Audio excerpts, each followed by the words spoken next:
by guests from energy companies that have strong ties in both Alberta and Ontario. And today marks an important step forward in uniting our country as Alberta joins forces with Ontario to pursue our shared goals of economic growth, opportunity, and prosperity. We're signing 2 memorandums of understanding that will see us advance pipelines and pathways to boost exports of homegrown energy and critical minerals to markets across Canada and across the world. And work collaboratively to support both Ontario's automotive industry as well as Alberta's liquor manufacturing industry, industries that contribute substantially to our provincial economies. The first of these agreements formalizes our commitment to working together to maximize the economic value of Canada's energy resources and enhance Canada's energy security and global competitiveness. We're uniting with Ontario to amplify our voices and double down on our efforts to carve a path forward together for Alberta, for Ontario, and for Canada. Through this agreement, we'll work together to explore ways to improve networks and corridors that better connect our energy and critical minerals to markets here at home, as well as international markets around the globe. We'll focus on supporting industry efforts to build oil and gas pipelines and refining, processing, and supply chains for energy and critical minerals between Alberta and Ontario. We'll work towards accelerating our exports across industries. And that means we're seeking to add more rail lines to increase capacity and enhance access to ports, including to sites in James Bay and southern Ontario. And we will share expertise to advance development of nuclear energy solutions so our provinces can keep up with the ever-growing demand on Alberta and Ontario's electricity grids. We know there's strength in taking a united front, but we cannot achieve our shared provincial goals without cooperation from the federal government. It's vital that the federal government gets fully on board with creating the conditions necessary to strengthen Canada's economy and competitiveness, improve investor confidence, and grow productivity. Ottawa must answer our calls and remove all federal barriers that have harmed Canada's ability to grow the energy sector and other industries such as mining and manufacturing. And this includes, but is not limited to, repealing or amending the Impact Assessment Act and the oil tanker ban. We're also working to repeal the net zero power regulations and the proposed oil and gas production cap. We also call on the federal government to repeal their electric vehicle mandate that comes into effect next year. Last year, only 4.2% of the cars sold in Alberta were zero-emission vehicles. And the federal government's EV mandate says that 20% of cars sold in 2026 must be zero-emissions vehicles. We buy about 200,000 cars, so that would be about 40,000 cars. So we would have to buy nearly every single zero-emission vehicle manufactured in Ontario last year to hit the 20% target, and we're just one province.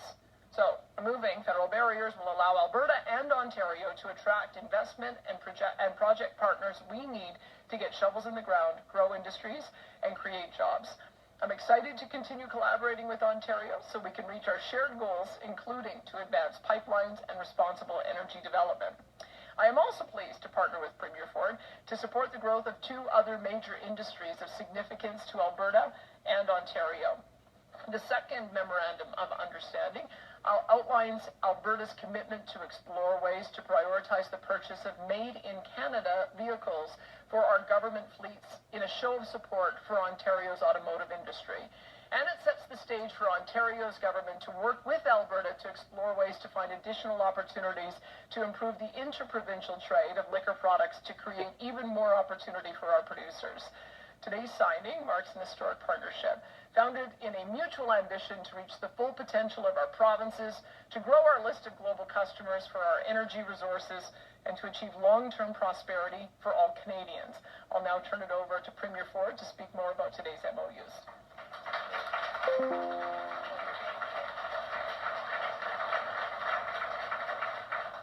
Well, good morning, everyone, and boy, I've had a great time here in Alberta, and I love Calgary and the people here.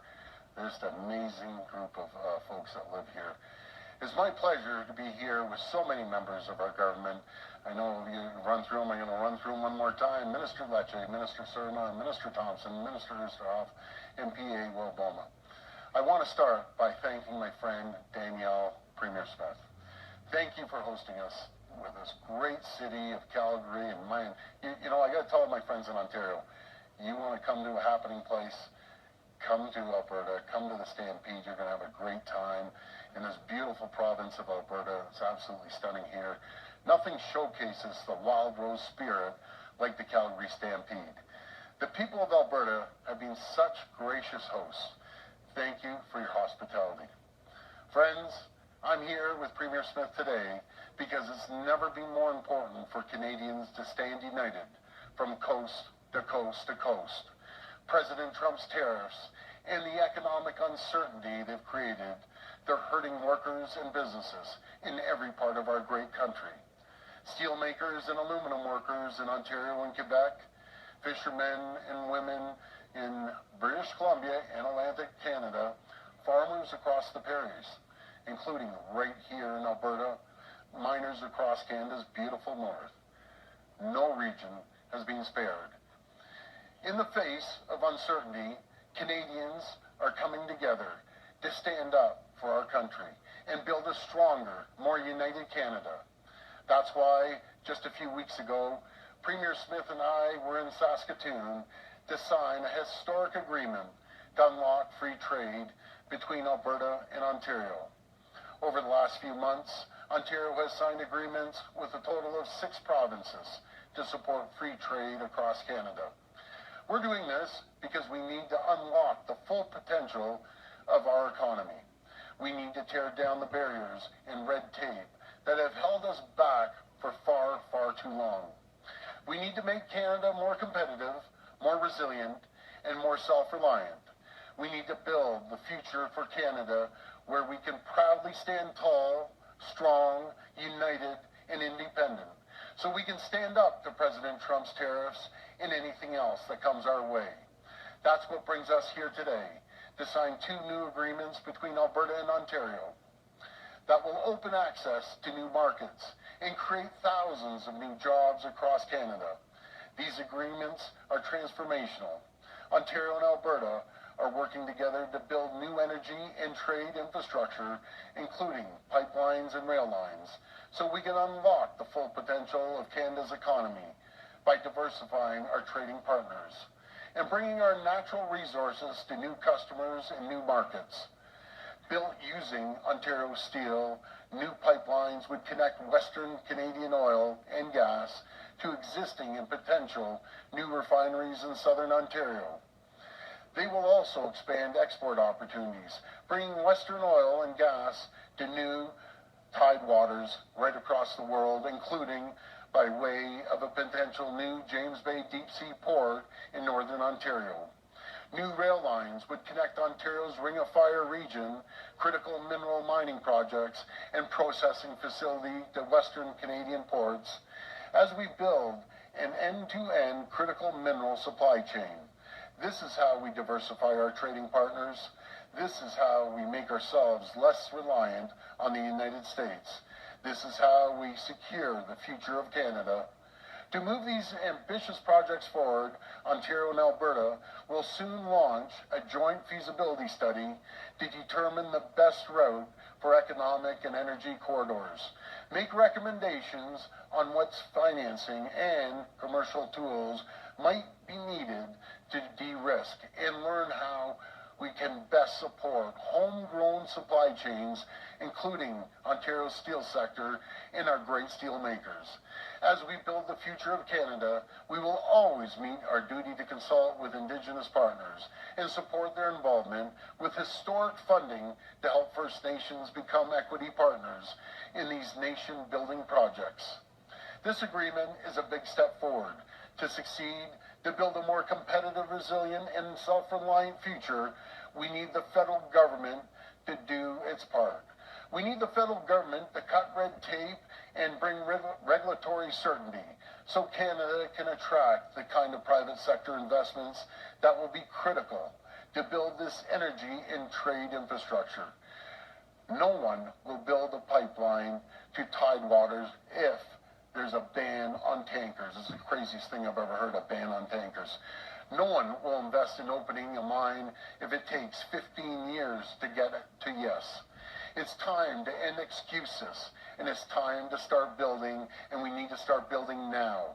As part of our agreements today, we've also agreed that Alberta will prioritize Canadian-made vehicles for its government's fleets. For our part, Ontario will support the increased availability of Alberta beer, wine, and spirits, and they have some great wine and spirits and beer coming. You can just see it outside. Everyone's having a few cold ones on Ontario store shelves. Friends, this is how we protect Canada. We need to protect together to unlock the country's full potential. We need to build infrastructure that will bind Canada together and support workers in every part of the country. We need to respect and celebrate every province, every territory, and do everything in our power to help workers, businesses, and communities thrive. I'm honored to do my part to help the amazing people of Alberta, and I thank my friend, Premier Smith, for helping the people of Ontario. We're going to keep working to build Canada. We're going to stand united. We're going to protect the true north, strong and free. Thank you, and may God bless the people of Canada. Thank you.